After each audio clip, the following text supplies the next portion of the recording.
नमस्कार. आरोग्यशाहीमध्ये मी वैद्य भाग्यश्री आणि मी वैद्य नमिता आपलं स्वागत करतो. आरोग्यशाहीमध्ये आजचा दिवस आहे खास तुमच्या प्रश्नाचं उत्तर देण्याचा. सौ स्मिता मोरजकर यांचा एक प्रश्न आलाय. त्यांनी विचारलंय, तुम्ही एका व्हिडिओमध्ये लहान मुलांना सीताफळ, अंडी, पनीर, पेरू देऊ नये असं सांगितलंय. यामागचं कारण काय? स्मिताताई, मुलांना वारंवार सर्दी खोकला होऊ नये यासाठीची उपाययोजना सांगताना आम्ही असं म्हटलेलं होतं. आणि यामागचं कारण असं की लहान मुलांमध्ये कफदोषाचं प्राधान्य असतं. साहजिकच सर्दी खोकला होण्याची टेंडन्सी सुद्धा त्यांच्यामध्ये जास्ती असते. याशिवाय लहान मुलांना जंत होण्याचीही प्रवृत्ती असते. सीताफळ, पेरू, केळं, फणस ही फळं अत्यंत कफकारक असतात.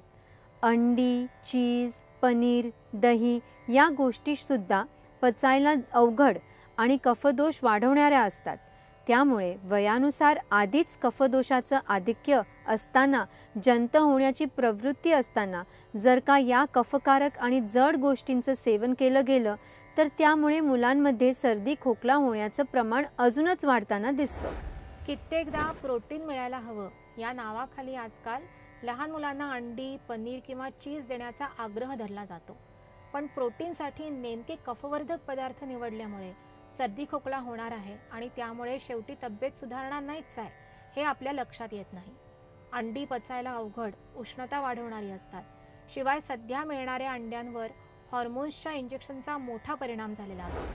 त्यामुळे स्मिताताई, मुलांना कफकर फळांच्या ऐवजी डाळिंब, सफरचंद, मोसंबी, अंजीर, द्राक्ष, पेर, पपई ही फळं देणं आणि प्रोटीन मिळण्यासाठी चांगलं A2 दूध, घरचं ताजं लोणी, मुगाची उसळ, तुरीचं वरण भात तूप, मसूर किंवा देशी चण्याची गावरान चवळीची उसळ देणं हे कधीही चांगलं. प्रेक्षक हो, तुम्हालाही जर असा काही प्रकृतीविषयी प्रश्न असेल तर तो तुम्ही आम्हाला स्क्रीनवर स्क्रोल होणाऱ्या नंबरवर विचारू शकता.